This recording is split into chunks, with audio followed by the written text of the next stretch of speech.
Bueno, bienvenidos a esta asignatura que es Principios de Oncología, que es una asignatura de cuarto y quinto año.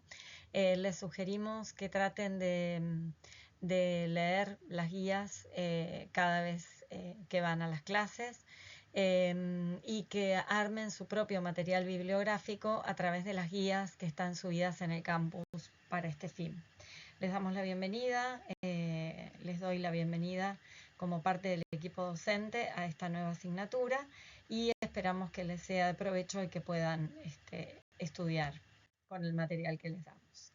En esta clase vamos a ver un poquito de definición de oncología, de historia, de epidemiología, los registros, todo lo que es tamizaje y screening lo van a ver en otro video que lo va a dar la doctora Oces, estadificación, clasificación TNM y algunas conclusiones. ¿Cómo definimos a una neoplasia? Neoplasia es todo crecimiento de tejidos nuevos que pueden ser benignos o malignos.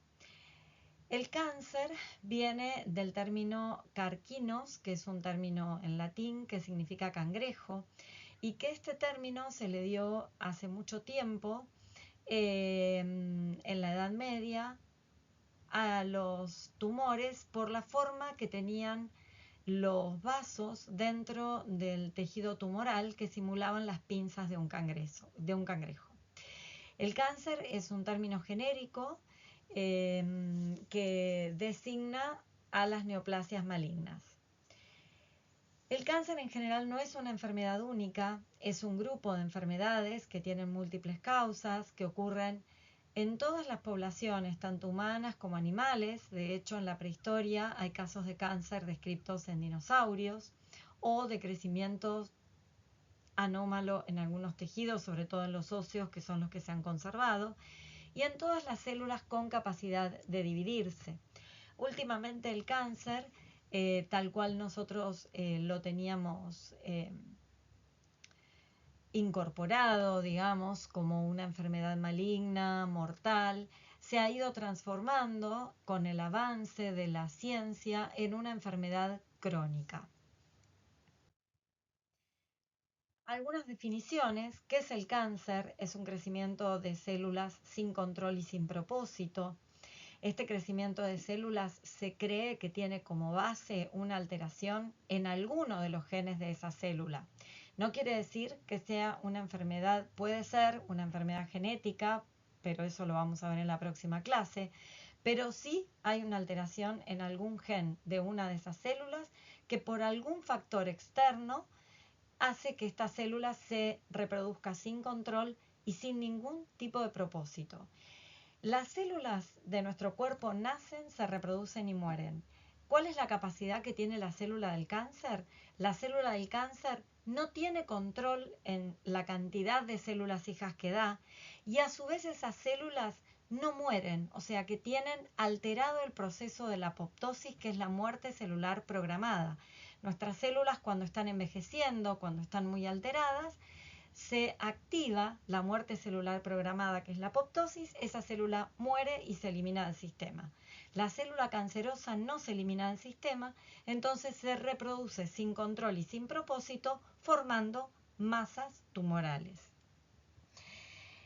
Y la oncología es el término que deriva del griego, ¿sí? Que dijimos oncos, que significa masa o tumor, y el sufijo logos, que significa estudio. Entonces, el cáncer es un término genérico que designa un amplio grupo de enfermedades que pueden afectar a cualquier órgano del cuerpo y que se caracteriza por una profunda alteración en la regulación del crecimiento y o muerte celular y por la adquisición de la capacidad de invadir localmente y diseminarse a distancia. Tenemos varios tipos de crecimientos celulares que pueden ser controlados, pueden ser benignos y que a su vez algunas de estos crecimientos descontrolados pueden en algún momento convertirse en un cáncer. Por ejemplo, un crecimiento sin propósito pero con control es una cicatriz queloide, ¿sí? Otro crecimiento con propósito y con control es una hipertrofia o una hiperplasia de un tejido. Después tenemos dos definiciones que son muy importantes en la oncología, que son la metaplasia y la displasia. ¿Qué es la metaplasia? Es un tipo celular maduro que va a reemplazar a otro tipo celular y de inicio es una respuesta adaptativa que se revierte si se controla el estímulo que genera esta metaplasia. ¿Y qué es una displasia? Es una pérdida parcial del control, hay anormalidades microscópicas en maduración y diferenciación, es reversible al controlar el estímulo. O sea, la metaplasia y la displasia, si nosotros controlamos el estímulo que las produce, son reversibles. Pero ¿qué pasa? Puede pasar, ¿cómo llegamos al cáncer? Un tejido normal que tiene una célula que, como hablamos antes, empieza a reproducirse en forma descontrolada, sin ningún tipo de muerte celular programada y produce cáncer. Puede haber un tejido normal que por un estímulo se genera una metaplasia. Ese estímulo no se controla y termina en un cáncer. O puede haber un tejido normal que por algún estímulo se produce una displasia y como no se controla ese estímulo, termina en un cáncer. Tenemos entre el tejido normal y la metaplasia o la displasia una oportunidad de detección temprana y de que la enfermedad no llegue a cáncer. Entonces, las células normales, al entrar en contacto con las células vecinas, inhiben la multiplicación, pero las células malignas no tienen este control. Así como no tienen el control de las células vecinas, tampoco tienen su autocontrol, que es esta capacidad de autodestruirse que tienen las células normales cuando tienen una alteración. Vamos a hablar un poquito de historia, lo que les decía hace un ratito, que se han encontrado tumores en huesos fósiles de humanos prehistóricos. ¿Por qué hablamos de huesos? Porque son los únicos tejidos que se han conservado y que se han encontrado. Los ejemplos de estas lesiones podrían ser compatibles con osteosarcoma, con metástasis de algún cáncer que se diseminó a hueso. Hay pocos casos que se han encontrado porque suele aparecer más en edades avanzadas y en la prehistoria la gente vivía menos años y muchos cánceres que afectan a tejidos blandos no se han conservado los tejidos, con lo cual se ha perdido la posibilidad de estudiar si esta población tenía cáncer en tejidos blandos. Es muy difícil que podamos desde la prehistoria detectar con un registro oncológico este tipo de tumores, salvo los tumores óseos. La historia del cáncer es larga, es muy compleja, ha evolucionado el conocimiento médico a lo largo de los años y, por ejemplo, tenemos que hace miles de años en Egipto antiguo, en un papiro que se encontró de Edwin Smith, ya descubría los tumores, especialmente en mama. Y allí no había tratamientos, solamente se consideraban cánceres incurables.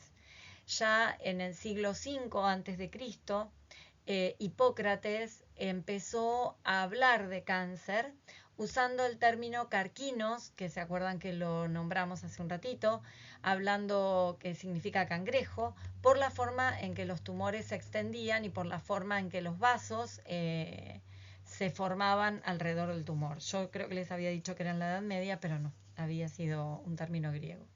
La medicina se basa en la Edad Media la medicina se basaba en la teoría de los 4 humores y se hablaba de un humor negro para hablar del cáncer.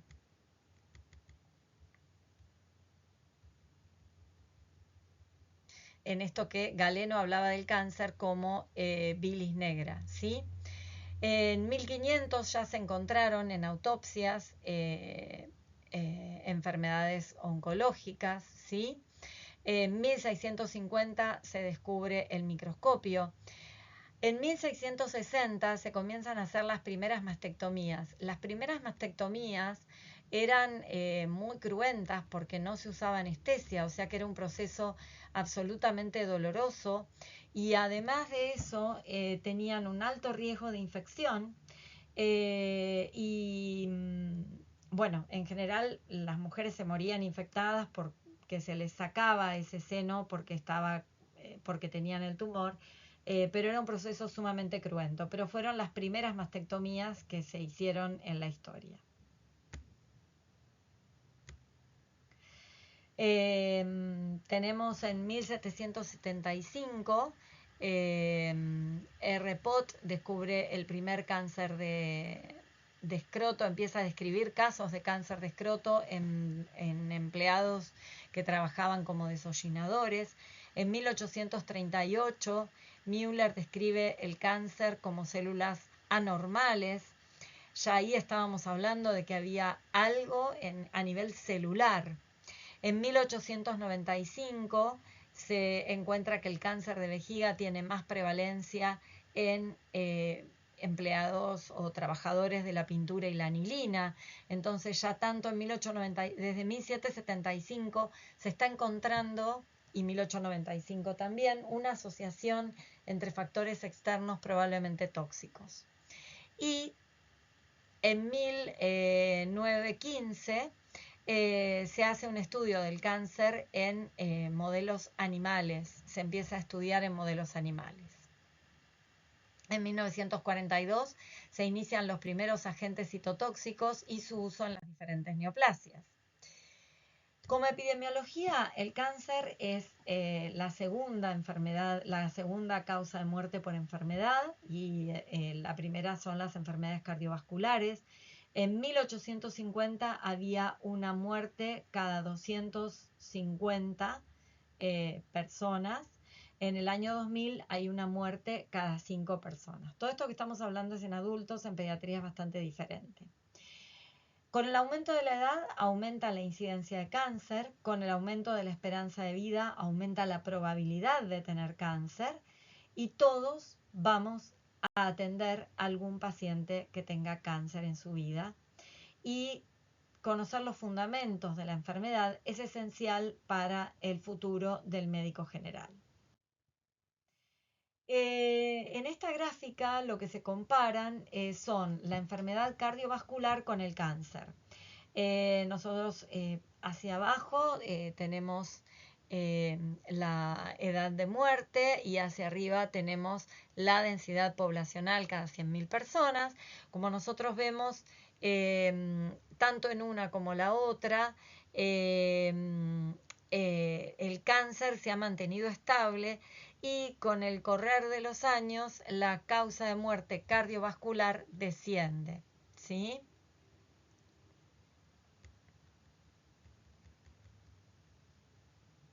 Hacia la izquierda tenemos las personas menores de 85 años, hacia la derecha tenemos en el cuadro derecho las personas de 85 años o más.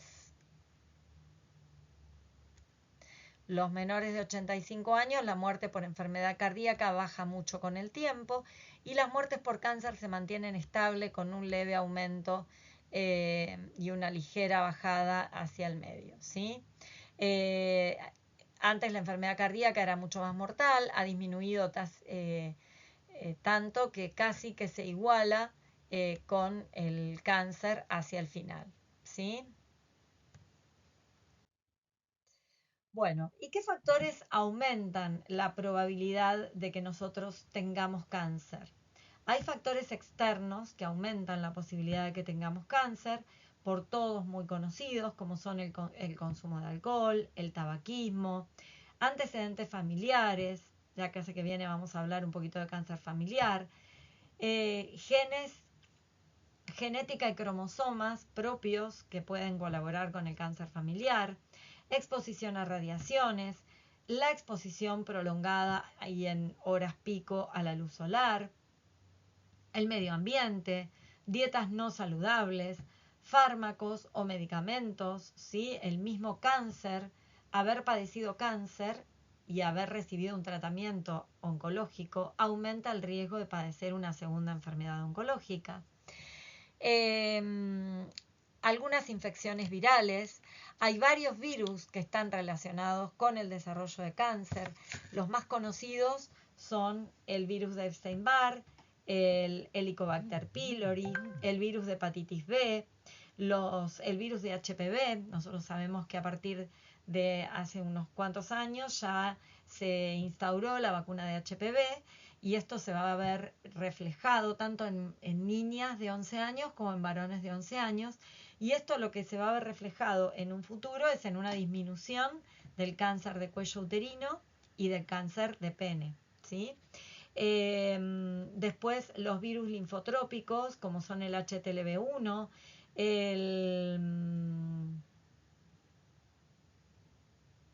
bueno, esos son los más importantes. HTLV1, que está relacionado con el linfoma de Burkitt. Los virus de hepatitis B y hepatitis C, que están relacionados con el cáncer de hígado. La obesidad también está relacionado con el aumento de los casos de cáncer y el aumento de la edad, ¿sí? Que eso también lo vamos a ver más adelante, porque con el aumento de la edad aumenta el riesgo de padecer cáncer. ¿Y cuáles son los factores protectores? Así como hablamos de los que nos aumentan el riesgo, tenemos factores protectores como son no fumar, no consumir ningún tipo de tabaco, mantener un peso saludable y realizar actividad física, mantener una dieta saludable rica en frutas y verduras, protegerse de los contaminantes. Si uno trabaja en un ambiente con alto nivel tóxico de sustancias contaminantes, usar elementos de protección, vacunarse contra hepatitis B, hepatitis y el HPV, evitar la exposición a la radiación, que es común en algunos hogares, hogar libre de humo, ¿sí? Hacer ejercicio, no beber alcohol, toda cantidad es perjudicial, ¿sí?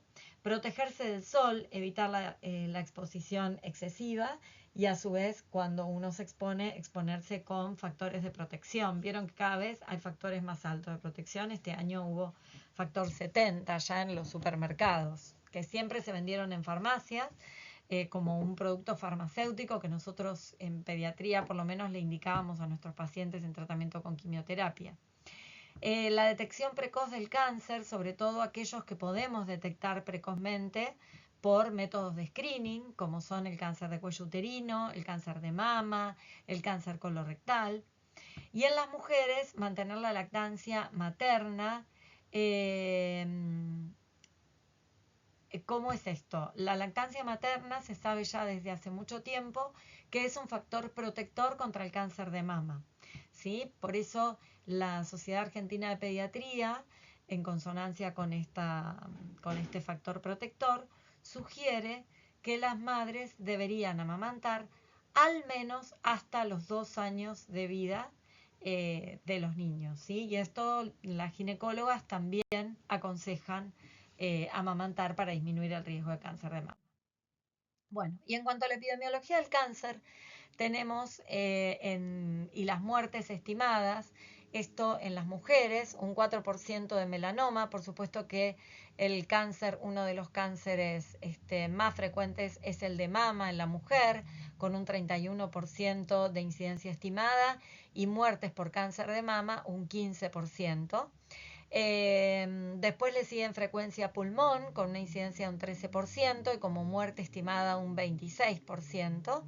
Y cáncer de colon un 11% de incidencia con un 11% como causa de muerte. Después tenemos 4% ovario como incidencia con un 5% de muertes por cáncer de ovario. De cuerpo uterino un 6% y un 2% de muertes estimadas. La vejiga, cáncer de vejiga 2%, leucemias 4% y es un 4% de muertes, linfoma no Hodgkin 4%, melanoma un 4% y tiroides un 2%. Otro de los cánceres que se pueden detectar son los melanomas, haciendo control de manchas y lunares, que eso no se los dije en la diapositiva anterior. En cuanto a los varones, el cáncer con más frecuencia es el cáncer de pulmón, con un 14% de frecuencia y un 31% de muertes estimadas por cáncer de pulmón. Le sigue cáncer de colon y recto con un 10% y causa de muerte un 10%. Próstata, es el que tiene más incidencia, que es 31% de incidencia estimada, con un 11% de muerte. después incidencia de cáncer de pulmón y la mayoría de las muertes entonces son por cáncer de pulmón. ¿Qué son los registros? Los registros son sistemas que se organizan a través de organizaciones mundiales, nacionales, provinciales o inclusive locales, que lo que hacen es mantener una estadística de los casos de cáncer, tanto a nivel global, en el caso del GloboCan, perdón, a nivel nacional, en el caso del Instituto Nacional del Cáncer, que el Instituto Nacional del Cáncer tiene dos tipos de registros.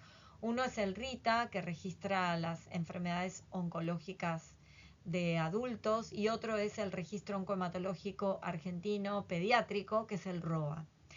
El GloboCam es una base de datos internacional que lo que proporciona es estimaciones sobre cáncer a nivel mundial.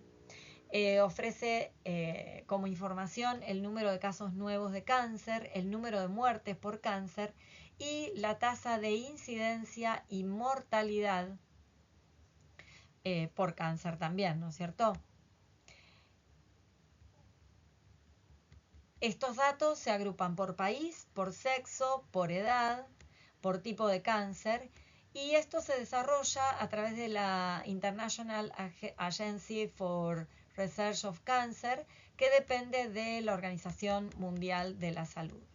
Esto es lo que, ¿para qué sirven en realidad todos los registros? Los registros sirven para planificar políticas públicas en salud, para investigar tendencias globales, inclusive para detectar dentro de las políticas públicas de salud, detectar lugares que tengan alto riesgo de contaminación y que uno tenga que instaurar ahí una política pública de protección, por ejemplo, ¿no?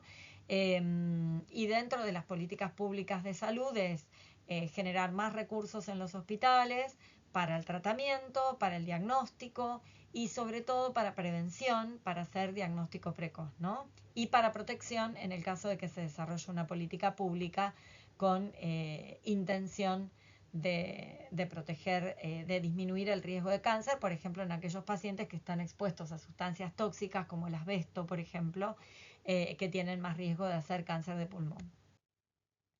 Y esto es la incidencia de cáncer a nivel mundial, esto es del 2020, y donde vemos en azul los lugares que tienen menos incidencia de cáncer y en colores más claros los que tienen más incidencia. El quinto lugar de incidencia en cáncer es América Latina, con 130.878 casos nuevos de cáncer para ambos sexos, 212.4 casos por 100.000 habitantes, y la incidencia es una incidencia mediana alta con un rango de 181 a 248. Ambos sexos, todos los cánceres excluyendo piel no melanoma, y las tasas están estandarizadas por edad según la población mundial por 100.000 habitantes. Y tenemos un 52.7% de incidencia de cáncer en mujeres versus un 47.3% en varones. Esto es a nivel mundial, ¿sí? Bien, la distribución absoluta relativa de cánceres, la incidencia de cáncer estimada para Argentina 2020 según las localizaciones. Y así tenemos, por ejemplo, que mama son 22.000 casos, que es un 16%. En mujeres, en ambos sexos, ¿sí? En mujeres son 22.000 casos, con prácticamente ningún caso en varones. Es un cáncer muy poco frecuente en varones, el cáncer de mama. Colon y recto, 15.895 casos, que implica un 12%. ¿Sí? En varones son 8.400 versus 7.400 en mujeres, que esto significa un 13% para varones y un 10% para mujeres. Pulmón, que es un cáncer de alta prevalencia, tanto mujeres como varones son 12.100 casos, con 7.700 en varones, que es un 12.4%, y 4.300 en mujeres, que significa un 6.4%. Vamos a ir a próstata, por ejemplo, en varones. No lo encuentro. Testículo, 2.000 casos en varones ninguno en mujeres, ¿sí? Ese es uno de los casos que tienen más incidencia relacionada al sexo. Próstata, 11.686 casos, por supuesto que son todos en varones, que es el 18.7% de los casos, que es el más alto en varones. Y mama, a ver si tenemos mama. Mama ya lo había dicho temprano, que fue el primero que dije, perdón. Bien. Acá tenemos la incidencia de cáncer para las principales localizaciones en varones y mujeres estimadas por la IARC para Argentina 2020 y las tasas ajustadas por edad según la población. Así vemos, por ejemplo, que mama es uno de los más frecuentes, 73.1%, próstata 42%, cáncer colorectal, 100.000 varones, lo verde es varones, lo naranja mujeres, ¿sí? 31% de varones y 20.6% de mujeres. Bueno, ¿qué es el ROA? El ROA es el Registro Oncohematológico Argentino, registra pacientes con cáncer hasta los 19 años desde el año 2000. En el periodo 2000 a 2019 se reportaron 27.016 casos en menores de 15 años y 4.099 casos entre mayores de 15 y menores de 19 años. En pediatría el cáncer es la segunda causa de muerte luego de los accidentes y la primera causa de muerte por enfermedad. La enfermedad oncológica en niños, la más frecuente, es la leucemia linfoblástica aguda, le siguen los tumores del sistema nervioso central y en tercer lugar los linfomas. El tratamiento del cáncer, según el ROA, el 80% se lleva a cabo en hospitales públicos y un 20% en instituciones privadas. La tasa de incidencia global es 120 a 140 casos por millón de niños menores de 15 años y se estima que se van a desarrollar aproximadamente 1.300 a 1.400 casos nuevos por año. La tasa de incidencia de leucemias es 30 a 40 por millón de niños menores de 15 y se estiman entre 470 a 570 leucemias nuevas por año. Estas tasas se mantienen relativamente estables, a diferencia de lo que puede ocurrir en adultos. Y esto se debe a que el cáncer en pediatría no está tan relacionado con factores externos o tóxicos como en los adultos, sino más bien a una enfermedad germinal, o sea, algo que viene ya con nosotros desde que estamos en el útero materno. Acá tenemos un poco la incidencia de cáncer desde 2000 a 2016 y muestra un poco la distribución por sexos con un ligero predominio masculino con respecto al femenino y siendo la leucemia linfoblástica aguda en primer lugar, tumores del sistema nervioso central le siguen, en tercer lugar los linfomas, en cuarto lugar los tumores de partes blandas, neuroblastoma quinto lugar. La sobrevida global desde 2005 a 2014 a 5 años fue un 67.6% y a 10 años 64.4%. Nuestra sobrevida varía con respecto a países en desarrollo, que en Europa, en algunos lugares como Alemania, suelen tener un 80% de sobrevida a 5 años. Esto se debe sobre todo a varias cuestiones y entre ellas es que en la Argentina tenemos una alta incidencia de diagnóstico tardío en algunos casos y a su vez de muertes por infección. Y eso es a lo que a nivel nacional estamos enfocados con todos los protocolos a tratar de disminuir las muertes por infección para ver si podemos mejorar la tasa de sobrevida. Esta tasa de 2014 ahora ha mejorado, tenemos una tasa de sobrevida un poquito más alta que es del 70%. Los más frecuentes son las leucemias con un 67.9%, a 5 años de 65 a 10, tumores del sistema nervioso central 56%, de sobrevida a 5 años 52 a 10, linfomas 78% a 5 años 76 a 10, El tumor de mejor pronóstico es el retinoblastoma, con un 91% de sobrevida global. Los de peor pronóstico son los tumores óseos, con una sobrevida global a 5 años del 50%, leucemias mieloblásticas agudas con una sobrevida global a 5 años del 51%, y los tumores del sistema nervioso central con una sobrevida global a 5 años del 56%. Hay otros tumores que tienen peor pronóstico, nosotros acá nombramos los más frecuentes. Ustedes tienen que leer la guía y hacer su bibliografía con la guía y con la bibliografía. Está subida la bibliografía de registro hemato-oncológico porque en edades más pequeñas, en pacientes más pequeños, hay otros tumores que también tienen mal pronóstico. Esto toma una media de los tumores más frecuentes en pacientes de aproximadamente 5 a 10 años, ¿sí? ¿Qué es la estadificación? Nosotros cuando tenemos un paciente con cáncer, lo primero que tenemos que hacer es estadificar al paciente. ¿Qué significa esto? Nosotros tenemos que hacer una evaluación clínica, utilizar estudios por imagen y de laboratorio para evaluar si esa enfermedad oncológica está localizada o diseminada. ¿Y para qué me sirve a mí esto? Para instaurar un tratamiento adecuado y que me sirva a mí para mejorarle la sobrevida a ese paciente. En pediatría siempre nosotros hablamos de que intentamos curar al paciente.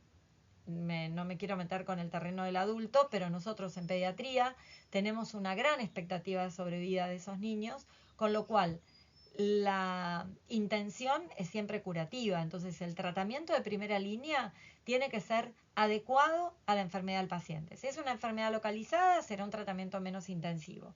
Pero si es una enfermedad diseminada, va a tener que ser un tratamiento intensivo con la intención de eliminar toda la enfermedad de ese paciente y que ese paciente pueda tener una mayor sobrevida.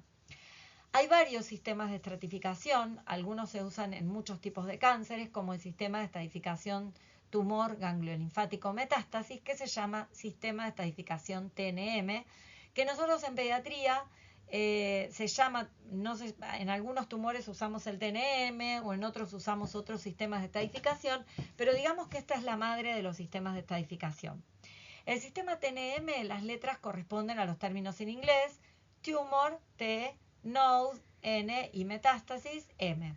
Entonces el T indica tamaño, extensión del tumor primario, el N significa número de ganglios linfáticos regionales comprometidos y el M indica la presencia de metástasis a distancia. Una vez obtenido el dato del valor TNM, se utilizan tablas en las que definimos cuál es el estadio de la enfermedad y de esa manera podemos adecuar el tratamiento a ese estadio. Bueno, y esta es una tabla, por ejemplo, de cáncer de pulmón de células pequeñas, en el cual, por ejemplo, tenemos que si el tumor primario, un TX, por ejemplo, significa que el tumor primario no puede ser evaluado. Un T0 dice que significa que no hay evidencia de tumor primario. Un T1S significa que es un tumor in situ y un T1 significa que es un tumor menor de 3 centímetros. Cuando hablamos del N, y después así, todos los tumores tienen las tablas correspondientes a ese tumor. No es que ustedes, esta les va a servir para todos, ¿sí? Por ejemplo, si vamos al N, NX significa que no puede ser evaluados los ganglios, N0 que no hay ganglios, N1 que tiene metástasis ipsilateral peribronquial y o ipsilateral iliar nódulos linfáticos e intrapulmonares o nódulos intrapulmonares. N2 que tiene metástasis en ganglios mediastínicos, ipsilaterales y o subcarinales, ¿sí? Y así sucesivamente. Y esto lo vamos trasladando, ¿sí? A la tabla, como ustedes ven, TNM, y ahí nos va dando los estadios. Por ejemplo, si yo tengo un T1 con un N0M0, va a ser un estadio 1A1. Si yo tengo un T1B con N0M0, va a ser un estadio 1A2. Pero en cambio, si yo tengo un T1A con un N2 y un M0, va a ser un estadio 3A. Y por más que yo tenga un T1, si tengo ganglios positivos, significa que ese tumor viajó por las estaciones ganglionares, que es la instancia previa a hacer metástasis a distancia, y seguramente ese paciente va a tener un tratamiento más agresivo.